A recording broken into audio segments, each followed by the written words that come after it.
श्रीगणपत्यथर्वशीर्षं हरिः ॐ नमस्ते गणपतये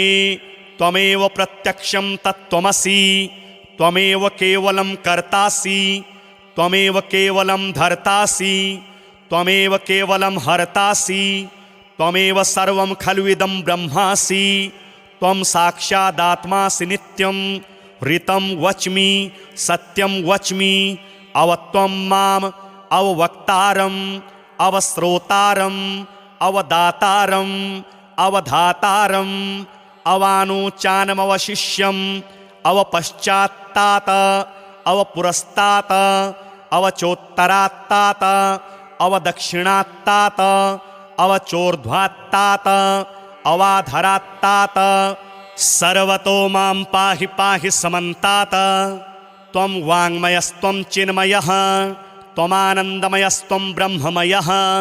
त्वं सच्चिदानन्दाद्वितीयोऽसि त्वं प्रत्यक्षं ब्रह्मासि त्वं ज्ञानमयो विज्ञानमयोऽसि सर्वं जगदिदं त्वत्तो जायते सर्वं जगदिदं त्वत्तस्तिष्ठति सर्वं जगदिदं त्वयि लयमेष्यति सर्वं जगदिदं त्वयि प्रत्येति त्वं भूमिरापो नलो नीलो नभः त्वं चत्वारि वाक्पदानि त्वं गुणत्रयातीतः त्वं कालत्रयातीतः त्वं देहत्रयातीतः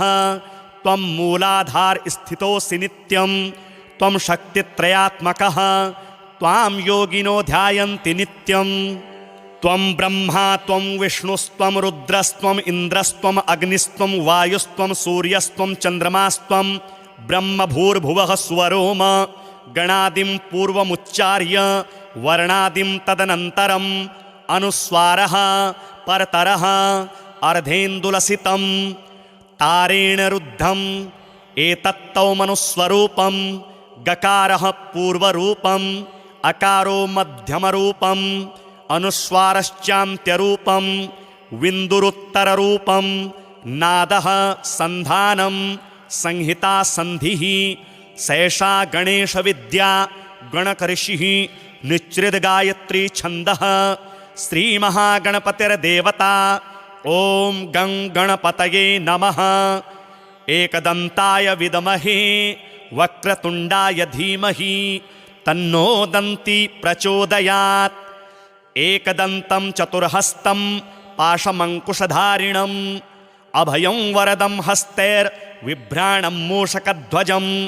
रक्तं लम्बोदरं शूर्प कर्णकं रक्तवाससं रक्तगन्धानुलिप्ताङ्गं रक्तपुष्पैः सुपूजितं भक्तानुकम्पिनं देवं जगत्कारणमच्युतम् आविर्भूतं च सृष्ट्यादौ प्रकृतेः पुरुषात् परम् एवं ध्यायति यो नित्यं स योगी योगिनां वरः नमो व्रातपतये नमो गणपतये नमः प्रमथपतये नमस्तेस्तु लम्बोदराय एकदन्ताय विघ्नविनाशिने शिवसुताय श्रीवरदमूर्तये नमो नमः हरिः ॐ नमस्ते गणपतये त्वमेव प्रत्यक्षं तत्त्वमसि त्वमेव केवलं कर्तासि त्वमेव केवलं धर्तासि त्वमेव केवलं हर्तासि त्वमेव सर्वं खलु इदं ब्रह्मासि त्वं साक्षादात्मासि नित्यं ऋतं वच्मि सत्यं वच्मि अवत्वं माम् अववक्तारम् अवश्रोतारम् अवदातारम् अवधातारम् अवानुचानमवशिष्यम् अवपश्चात्तात अवपुरस्तात अवचोत्तरात्तात अवदक्षिणात्तात अवचोर्ध्वात्तात अवाधरात्तात सर्वतो मां पाहि पाहि समन्तात त्वं वाङ्मयस्त्वं चिन्मयः त्वमानन्दमयस्त्वं ब्रह्ममयः त्वं सच्चिदानन्दाद्वितीयोऽसि त्वं प्रत्यक्षं ब्रह्मासि त्वं ज्ञानमयो विज्ञानमयोऽसि सर्वं जगदिदं त्वत्तो जायते सर्वं जगदिदं त्वत्तस्तिष्ठति सर्वं जगदिदं त्वयि लयमेष्यति सर्वं जगदिदं त्वयि प्रत्येति त्वं भूमिरापो नलो नीलो नभः त्वं चत्वारि वाक्पदानि त्वं गुणत्रयातीतः त्वं कालत्रयातीतः त्वं देहत्रयातीतः त्वं मूलाधारस्थितोऽसि नित्यं त्वं शक्तित्रयात्मकः त्वां योगिनो ध्यायन्ति नित्यं त्वं ब्रह्मा त्वं विष्णुस्त्वं रुद्रस्त्वम् इन्द्रस्त्वम् अग्निस्त्वं वायुस्त्वं सूर्यस्त्वं चन्द्रमास्त्वं ब्रह्मभूर्भुवः स्वरोम गणादिं पूर्वमुच्चार्य वर्णादिं तदनन्तरम् अनुस्वारः परतरः अर्धेन्दुलसितं तारेण रुद्धम् एतत्तौ मनुस्वरूपं गकारः पूर्वरूपम् अकारो मध्यमरूपम् अनुस्वारश्चान्त्यरूपं विन्दुरुत्तररूपं नादः सन्धानं संहिता सन्धिः सैषा गणेशविद्या गणकऋषिः निच्रिद्गायत्री छन्दः श्रीमहागणपतिर्देवता ॐ गं गणपतये नमः। एकदन्ताय विद्महे वक्रतुण्डाय धीमहि तन्नो दन्ती प्रचोदयात्। एकदन्तं चतुर्हस्तं पाशमङ्कुशधारिणम् अभयं वरदं हस्तैर्विभ्राणं मूषकध्वजं रक्तं लम्बोदरं शूर्प कर्णकं रक्तवाससं रक्तगन्धानुलिप्ताङ्गं रक्तपुष्पैः सुपूजितं भक्तानुकम्पिनं देवं जगत्कारणमच्युतम् आविर्भूतं च सृष्ट्यादौ प्रकृतेः पुरुषात् परम् एवं ध्यायति यो नित्यं स योगी योगिनां वरः। नमो व्रातपतये नमो गणपतये नमः। प्रमथपतये नमस्तेस्तु लम्बोदराय एकदन्ताय विघ्नविनाशिने शिवसुताय श्रीवरदमूर्तये नमो नमः। हरिः ॐ नमस्ते गणपतये त्वमेव प्रत्यक्षं तत्त्वमसि त्वमेव केवलं कर्तासि त्वमेव केवलं धर्तासि त्वमेव केवलं हर्तासि त्वमेव सर्वं खल्विदं ब्रह्मासि त्वं साक्षादात्मासि नित्यं ऋतं वच्मि सत्यं वच्मि अवत्वं माम् अववक्तारम् अवश्रोतारम् अवदातारम् अवधातारम् अवानुचानमवशिष्यम् अवपश्चात्तात अवपुरस्तात अवचोत्तरात्तात अवदक्षिणात्तात अवचोर्ध्वात्तात अवाधरात्तात सर्वतो मां पाहि पाहि समन्तात। त्वं वाङ्मयस्त्वं चिन्मयः त्वमानन्दमयस्त्वं ब्रह्ममयः त्वं सच्चिदानन्दाद्वितीयोऽसि त्वं प्रत्यक्षं ब्रह्मासि त्वं ज्ञानमयो विज्ञानमयोऽसि सर्वं जगदिदं त्वत्तो जायते सर्वं जगदिदं त्वत्तस्तिष्ठति सर्वं जगदिदं त्वयि लयमेष्यति सर्वं जगदिदं त्वयि प्रत्येति त्वं भूमिरापो नलो नीलो नभः त्वं चत्वारि वाक्पदानि त्वं गुणत्रयातीतः त्वं कालत्रयातीतः त्वं देहत्रयातीतः त्वं मूलाधारस्थितोऽसि नित्यं त्वं शक्तित्रयात्मकः त्वां योगिनो ध्यायन्ति नित्यं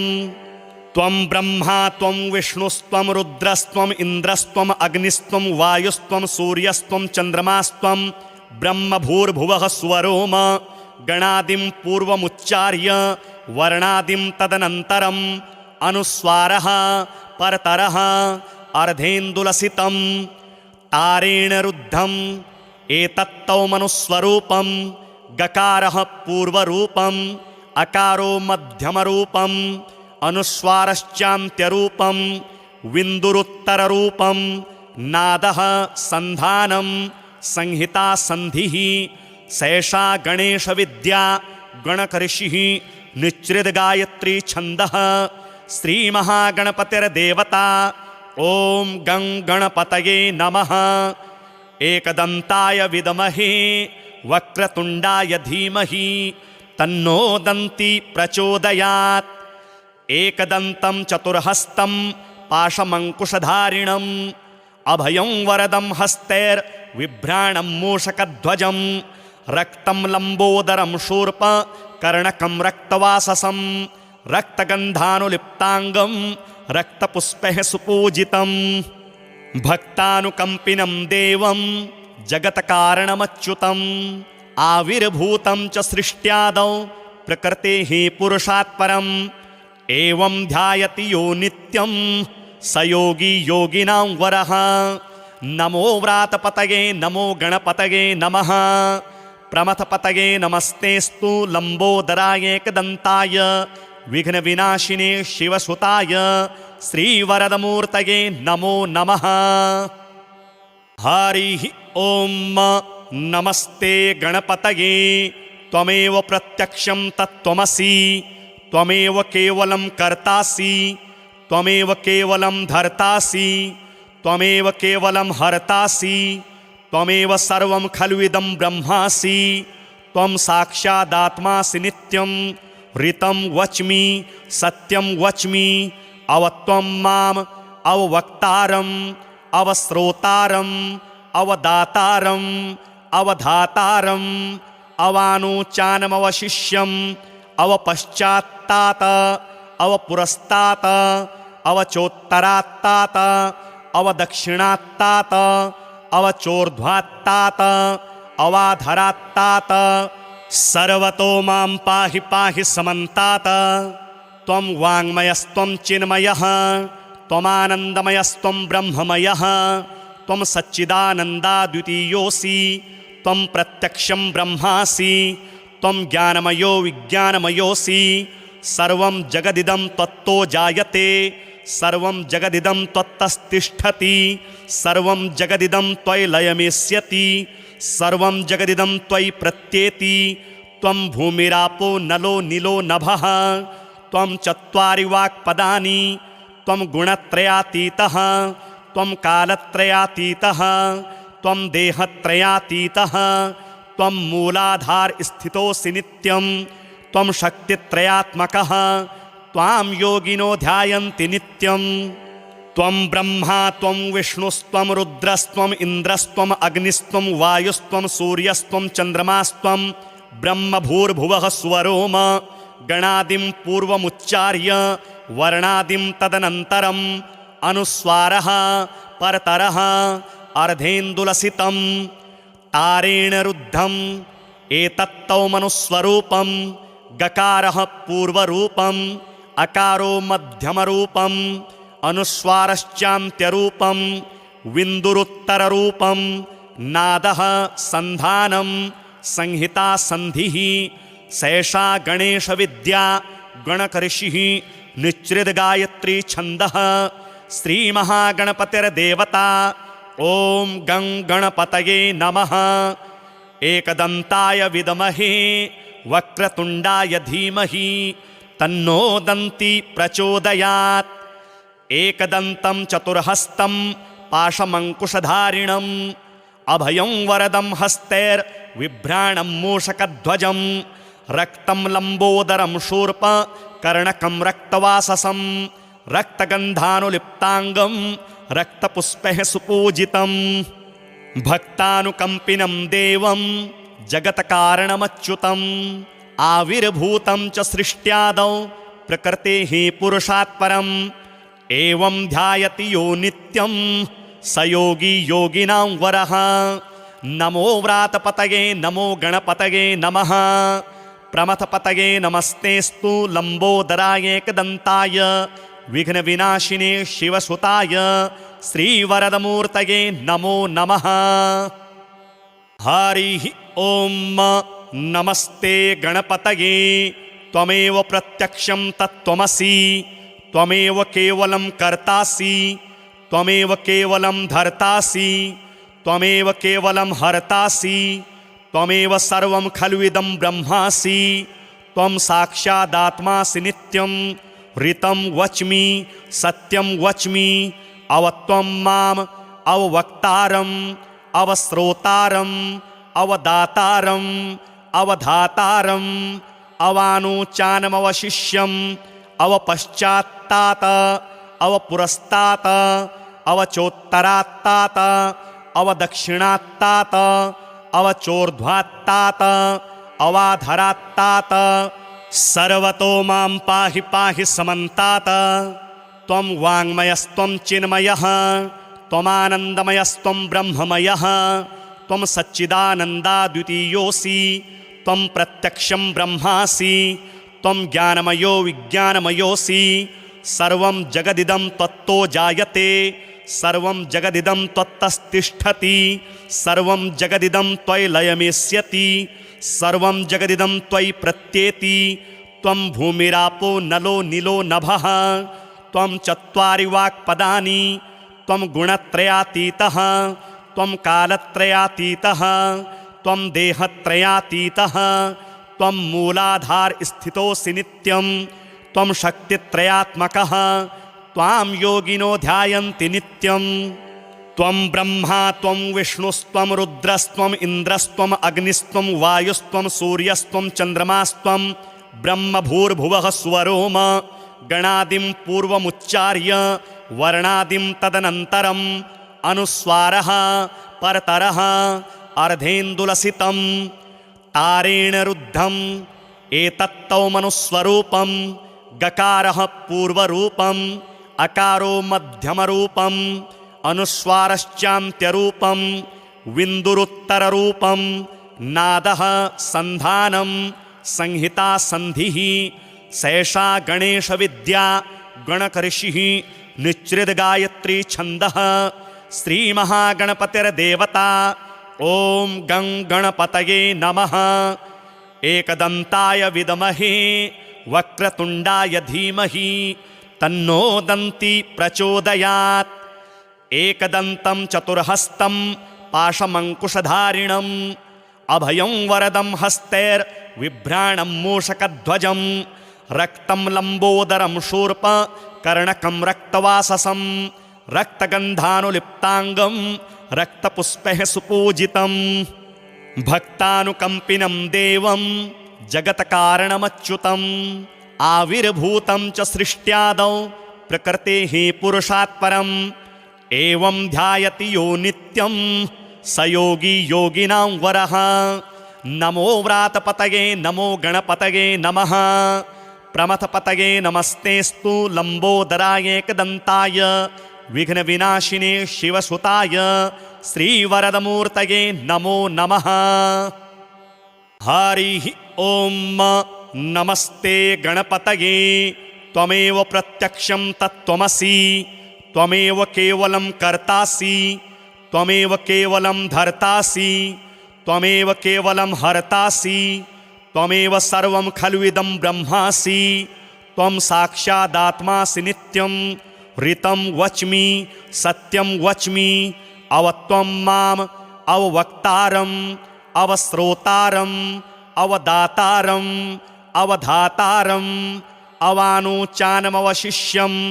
अवपश्चात्तात अवपुरस्तात अवचोत्तरात्तात अवदक्षिणात्तात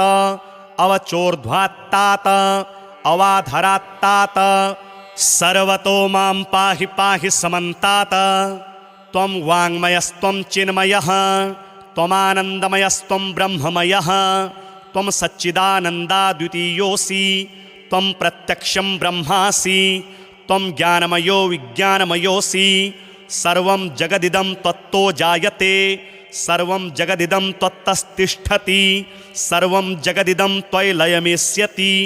सर्वं जगदिदं त्वयि प्रत्येति त्वं भूमिरापो नलो नीलो नभः त्वं चत्वारि वाक्पदानि त्वं गुणत्रयातीतः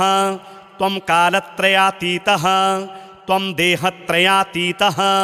त्वं मूलाधारस्थितोऽसि नित्यं त्वं शक्तित्रयात्मकः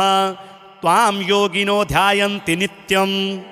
त्वं ब्रह्मा त्वं विष्णुस्त्वं रुद्रस्त्वम् इन्द्रस्त्वम् अग्निस्त्वं वायुस्त्वं सूर्यस्त्वं चन्द्रमास्त्वं ब्रह्मभूर्भुवः स्वरोम गणादिं पूर्वमुच्चार्य वर्णादिं तदनन्तरम् अनुस्वारः परतरः अर्धेन्दुलसितं तारेण रुद्धम् एतत्तौ मनुस्वरूपं गकारः पूर्वरूपम् अकारो मध्यमरूपम् अनुस्वारश्चान्त्यरूपं विन्दुरुत्तररूपं नादः सन्धानं संहिता सन्धिः सैषा गणेशविद्या गणकऋषिः निच्चिद्गायत्री छन्दः श्रीमहागणपतिर्देवता। ॐ गं गणपतये नमः। एकदन्ताय विद्महे वक्रतुण्डाय धीमहि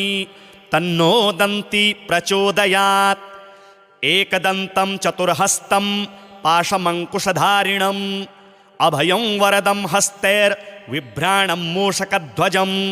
रक्तं लम्बोदरं शूर्प कर्णकं रक्तवाससं रक्तगन्धानुलिप्ताङ्गं रक्तपुष्पैः सुपूजितं भक्तानुकम्पिनं देवं जगत्कारणमच्युतम् आविर्भूतं च सृष्ट्यादौ प्रकृतेः पुरुषात् परम् एवं ध्यायति यो नित्यं स योगी योगिनां वरः। नमो व्रातपतये नमो गणपतये नमः। प्रमथपतये नमस्तेस्तु लम्बोदराय एकदन्ताय विघ्नविनाशिने शिवसुताय श्रीवरदमूर्तये नमो नमः। हरिः ॐ नमस्ते गणपतये।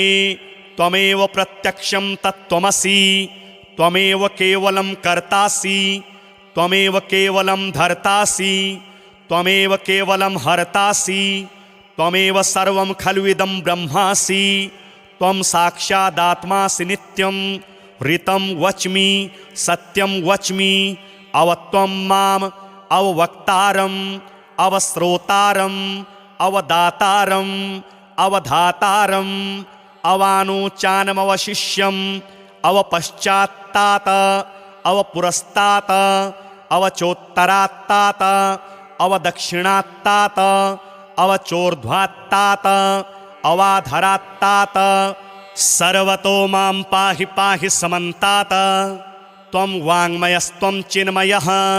त्वमानन्दमयस्त्वं ब्रह्ममयः त्वं सच्चिदानन्दाद्वितीयोऽसि त्वं प्रत्यक्षं ब्रह्मासि त्वं ज्ञानमयो विज्ञानमयोऽसि सर्वं जगदिदं त्वत्तो जायते सर्वं जगदिदं त्वत्तस्तिष्ठति सर्वं जगदिदं त्वयि लयमेष्यति सर्वं जगदिदं त्वयि प्रत्येति। त्वं भूमिरापो नलो नीलो नभः त्वं चत्वारि वाक्पदानि त्वं गुणत्रयातीतः त्वं कालत्रयातीतः त्वं देहत्रयातीतः त्वं मूलाधारस्थितोऽसि नित्यं त्वं शक्तित्रयात्मकः त्वां योगिनो ध्यायन्ति नित्यं। त्वं ब्रह्मा त्वं विष्णुस्त्वं रुद्रस्त्वम् इन्द्रस्त्वम् अग्निस्त्वं वायुस्त्वं सूर्यस्त्वं चन्द्रमास्त्वं ब्रह्मभूर्भुवः स्वरोम गणादिं पूर्वमुच्चार्य वर्णादिं तदनन्तरम् अनुस्वारः परतरः अर्धेन्दुलसितं तारेण रुद्धम् एतत्तौ मनुस्वरूपं गकारः पूर्वरूपम् अकारो मध्यमरूपम् अनुस्वारश्चान्त्यरूपं विन्दुरुत्तररूपं नादः सन्धानं संहिता सन्धिः सैषा गणेशविद्या गणकऋषिः निच्चिद्गायत्री छन्दः श्रीमहागणपतिर्देवता। ॐ गं गणपतये नमः। एकदन्ताय विद्महे वक्रतुण्डाय धीमहि तन्नो दन्ती प्रचोदयात्। एकदन्तं चतुर्हस्तं पाशमङ्कुशधारिणम् अभयं वरदं हस्तैर्विभ्राणं मूषकध्वजं रक्तं लम्बोदरं शूर्प कर्णकं रक्तवाससं रक्तगन्धानुलिप्ताङ्गं रक्तपुष्पैः सुपूजितं भक्तानुकम्पिनं देवं जगत्कारणमच्युतम् आविर्भूतं च सृष्ट्यादौ प्रकृतेः पुरुषात् परम् एवं ध्यायति यो नित्यं स योगी योगिनां वरः। नमो व्रातपतये नमो गणपतये नमः। प्रमथपतये नमस्तेस्तु लम्बोदराय एकदन्ताय विघ्नविनाशिने शिवसुताय श्रीवरदमूर्तये नमो नमः। हरिः ॐ नमस्ते गणपतये। त्वमेव प्रत्यक्षं तत्त्वमसि त्वमेव केवलं कर्तासि त्वमेव केवलं धर्तासि त्वमेव केवलं हर्तासि त्वमेव सर्वं खलु इदं ब्रह्मासि त्वं साक्षादात्मासि नित्यं ऋतं वच्मि सत्यं वच्मि अवत्वं माम् अववक्तारम् अवश्रोतारम् अवदातारम् अवधातारम् अवानुचानमवशिष्यम् अवपश्चात्तात अवपुरस्तात अवचोत्तरात्तात अवदक्षिणात्तात अवचोर्ध्वात्तात अवाधरात्तात सर्वतो मां पाहि पाहि समन्तात त्वं वाङ्मयस्त्वं चिन्मयः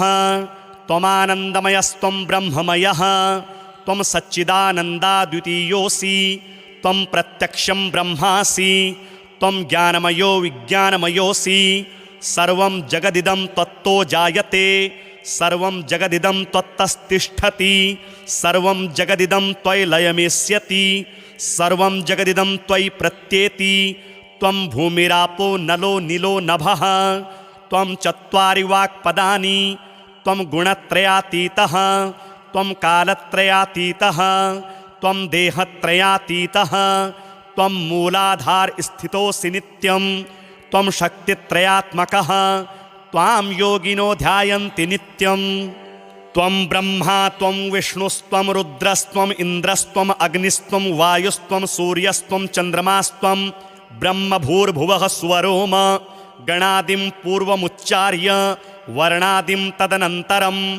अनुस्वारः परतरः अर्धेन्दुलसितं तारेण रुद्धम् एतत्तौमनुस्वरूपं गकारः पूर्वरूपम् अकारो मध्यमरूपम् अनुस्वारश्चान्त्यरूपं विन्दुरुत्तररूपं नादः सन्धानं संहिता सन्धिः सैषा गणेशविद्या गणकऋषिः निच्चिद्गायत्री छन्दः श्रीमहागणपतिर्देवता ॐ गं गणपतये नमः एकदन्ताय विद्महे वक्रतुण्डाय धीमहि तन्नो दन्ती प्रचोदयात् एकदन्तं चतुर्हस्तं पाशमङ्कुशधारिणम् अभयं वरदं हस्तैर्विभ्राणं मूषकध्वजं रक्तं लम्बोदरं शूर्प कर्णकं रक्तवाससं रक्तगन्धानुलिप्ताङ्गं रक्तपुष्पैः सुपूजितं भक्तानुकम्पिनं देवं जगत्कारणमच्युतम् आविर्भूतं च सृष्ट्यादौ प्रकृतेः पुरुषात् परम् एवं ध्यायति यो नित्यं स योगी योगिनां वरः नमो व्रातपतये नमो गणपतये नमः प्रमथपतये नमस्तेस्तु लम्बोदराय एकदन्ताय विघ्नविनाशिने शिवसुताय श्रीवरदमूर्तये नमो नमः हरिः ॐ नमस्ते गणपतये त्वमेव प्रत्यक्षं तत्त्वमसि त्वमेव केवलं कर्तासि त्वमेव केवलं धर्तासि त्वमेव केवलं हर्तासि त्वमेव सर्वं खलु इदं ब्रह्मासि त्वं साक्षादात्मासि नित्यं ऋतं वच्मि सत्यं वच्मि अवत्वं माम् अववक्तारम् अवश्रोतारम् अवदातारम् अवधातारम् अवानुचानमवशिष्यम् अवपश्चात्तात अवपुरस्तात अवचोत्तरात्तात अवदक्षिणात्तात अवचोर्ध्वात्तात अवाधरात्तात सर्वतो मां पाहि पाहि समन्तात त्वं वाङ्मयस्त्वं चिन्मयः त्वमानन्दमयस्त्वं ब्रह्ममयः त्वं सच्चिदानन्दाद्वितीयोऽसि त्वं प्रत्यक्षं ब्रह्मासि त्वं ज्ञानमयो विज्ञानमयोऽसि सर्वं जगदिदं त्वत्तो जायते सर्वं जगदिदं त्वत्तस्तिष्ठति सर्वं जगदिदं त्वयि लयमेष्यति सर्वं जगदिदं त्वयि प्रत्येति त्वं भूमिरापो नलो नीलो नभः त्वं चत्वारि वाक्पदानि त्वं गुणत्रयातीतः त्वं कालत्रयातीतः त्वं देहत्रयातीतः त्वं मूलाधार स्थितोऽसि नित्यं त्वं शक्तित्रयात्मकः त्वां योगिनो ध्यायन्ति नित्यं त्वं ब्रह्मा त्वं विष्णुस्त्वं रुद्रस्त्वम् इन्द्रस्त्वम् अग्निस्त्वं वायुस्त्वं सूर्यस्त्वं चन्द्रमास्त्वं ब्रह्मभूर्भुवः स्वरोम गणादिं पूर्वमुच्चार्य वर्णादिं तदनन्तरम् अनुस्वारः परतरः अर्धेन्दुलसितं तारेण रुद्धम् एतत्तौ मनुस्वरूपं गकारः पूर्वरूपम् अकारो मध्यमरूपम् अनुस्वारश्चान्त्यरूपं विन्दुरुत्तररूपं नादः सन्धानं संहिता सन्धिः सैषा गणेशविद्या गणकऋषिः निच्चिद्गायत्री छन्दः श्रीमहागणपतिर्देवता ॐ गं गणपतये नमः। एकदन्ताय विद्महे वक्रतुण्डाय धीमहि तन्नो दन्ती प्रचोदयात्। एकदन्तं चतुर्हस्तं पाशमङ्कुशधारिणम् अभयं वरदं हस्तैर्बिभ्राणं मूषकध्वजं रक्तं लम्बोदरं शूर्प कर्णकं रक्तवाससं रक्तगन्धानुलिप्ताङ्गं रक्तपुष्पैः सुपूजितं भक्तानुकम्पिनं देवं जगत्कारणमच्युतम् आविर्भूतं च सृष्ट्यादौ प्रकृतेः पुरुषात् परम् एवं ध्यायति यो नित्यं स योगी योगिनां वरः। नमो व्रातपतये नमो गणपतये नमः। प्रमथपतये नमस्तेस्तु लम्बोदराय एकदन्ताय विघ्नविनाशिने शिवसुताय श्रीवरदमूर्तये नमो नमः। हरिः ॐ नमस्ते गणपतये त्वमेव प्रत्यक्षं तत्त्वमसि त्वमेव केवलं कर्तासि त्वमेव केवलं धर्तासि त्वमेव केवलं हर्तासि त्वमेव सर्वं खल्विदं ब्रह्मासि त्वं साक्षादात्मासि नित्यं ऋतं वच्मि सत्यं वच्मि अवत्वं माम् अववक्तारम् अवश्रोतारम् अवदातारम् अवधातारम् अवानुचानमवशिष्यम् अवपश्चात्तात अवपुरस्तात अवचोत्तरात्तात अवदक्षिणात्तात अवचोर्ध्वात्तात अवाधरात्तात सर्वतो मां पाहि पाहि समन्तात। त्वं वाङ्मयस्त्वं चिन्मयः त्वमानन्दमयस्त्वं ब्रह्ममयः त्वं सच्चिदानन्दाद्वितीयोऽसि त्वं प्रत्यक्षं ब्रह्मासि त्वं ज्ञानमयो विज्ञानमयोऽसि सर्वं जगदिदं त्वत्तो जायते सर्वं जगदिदं त्वत्तस्तिष्ठति सर्वं जगदिदं त्वयि लयमेष्यति सर्वं जगदिदं त्वयि प्रत्येति त्वं भूमिरापो नलो नीलो नभः त्वं चत्वारि वाक्पदानि त्वं गुणत्रयातीतः त्वं कालत्रयातीतः त्वं देहत्रयातीतः त्वं मूलाधार स्थितोऽसि नित्यं त्वं शक्तित्रयात्मकः त्वां योगिनो ध्यायन्ति नित्यं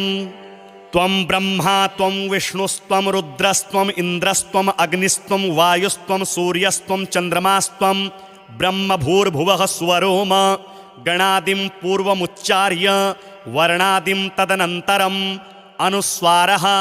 परतरः अर्धेन्दुलसितं तारेण रुद्धम् एतत्तौ मनुस्वरूपं गकारः पूर्वरूपम् अकारो मध्यमरूपम् अनुस्वारश्चान्त्यरूपं विन्दुरुत्तररूपं नादः सन्धानं संहिता सन्धिः सैषा गणेशविद्या गणकऋषिः निच्चिद्गायत्री छन्दः श्रीमहागणपतिर्देवता ॐ गं गणपतये नमः। एकदन्ताय विद्महे वक्रतुण्डाय धीमहि तन्नो दन्ती प्रचोदयात्। एकदन्तं चतुर्हस्तं पाशमङ्कुशधारिणम् अभयं वरदं हस्तैर्बिभ्राणं मूषकध्वजं रक्तं लम्बोदरं शूर्प कर्णकं रक्तवाससं रक्तगन्धानुलिप्ताङ्गं रक्तपुष्पैः सुपूजितं भक्तानुकम्पिनं देवं जगत्कारणमच्युतम् आविर्भूतं च सृष्ट्यादौ प्रकृतेः पुरुषात् परम् एवं ध्यायति यो नित्यं स योगी योगिनां वरः। नमो व्रातपतये नमो गणपतये नमः। प्रमथपतये नमस्तेस्तु लम्बोदराय एकदन्ताय विघ्नविनाशिने शिवसुताय श्रीवरदमूर्तये नमो नमः। हरिः ॐ नमस्ते गणपतये त्वमेव प्रत्यक्षं तत्त्वमसि त्वमेव केवलं कर्तासि त्वमेव केवलं धर्तासि त्वमेव केवलं हर्तासि त्वमेव सर्वं खल्विदं ब्रह्मासि त्वं साक्षादात्मासि नित्यं ऋतं वच्मि सत्यं वच्मि अवत्वं माम् अववक्तारम् अवश्रोतारम् अवदातारम् अवधातारम् अवानुचानमवशिष्यम् अवपश्चात्तात अवपुरस्तात अवचोत्तरात्तात अवदक्षिणात्तात अवचोर्ध्वात्तात अवाधरात्तात सर्वतो मां पाहि पाहि समन्तात। त्वं वाङ्मयस्त्वं चिन्मयः त्वमानन्दमयस्त्वं ब्रह्ममयः त्वं सच्चिदानन्दाद्वितीयोऽसि त्वं प्रत्यक्षं ब्रह्मासि त्वं ज्ञानमयो विज्ञानमयोऽसि सर्वं जगदिदं त्वत्तो जायते सर्वं जगदिदं त्वत्तस्तिष्ठति सर्वं जगदिदं त्वयि लयमेष्यति सर्वं जगदिदं त्वयि प्रत्येति त्वं भूमिरापो नलो नीलो नभः त्वं चत्वारि वाक्पदानि त्वं गुणत्रयातीतः त्वं कालत्रयातीतः त्वं देहत्रयातीतः त्वं मूलाधारस्थितोऽसि नित्यं त्वं शक्तित्रयात्मकः त्वां योगिनो ध्यायन्ति नित्यं।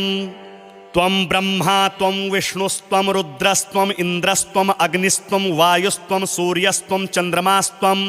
ब्रह्मभूर्भुवः स्वरोम गणादिं पूर्वमुच्चार्य वर्णादिं तदनन्तरम् अनुस्वारः परतरः अर्धेन्दुलसितं तारेण रुद्धम् एतत्तौ मनुस्वरूपं गकारः पूर्वरूपम् अकारो मध्यमरूपम् अनुस्वारश्चान्त्यरूपं विन्दुरुत्तररूपं नादः सन्धानं संहिता सन्धिः सैषा गणेशविद्या गणकऋषिः निच्चिद्गायत्री छन्दः श्रीमहागणपतिर्देवता ॐ गं गणपतये नमः। एकदन्ताय विद्महे वक्रतुण्डाय धीमहि तन्नो दन्ती प्रचोदयात्। एकदन्तं चतुर्हस्तं पाशमङ्कुशधारिणम् अभयं वरदं हस्तैर्विभ्राणं मूषकध्वजं रक्तं लम्बोदरं शूर्पकर्णकं रक्तवाससं रक्तगन्धानुलिप्ताङ्गं रक्तपुष्पैः सुपूजितं भक्तानुकम्पिनं देवं जगत्कारणमच्युतम् आविर्भूतं च सृष्ट्यादौ प्रकृतेः पुरुषात् परम् एवं ध्यायति यो नित्यं स योगी योगिनां वरः। नमो व्रातपतये नमो गणपतये नमः। प्रमथपतये नमस्तेस्तु लम्बोदराय एकदन्ताय विघ्नविनाशिने शिवसुताय श्रीवरदमूर्तये नमो नमः।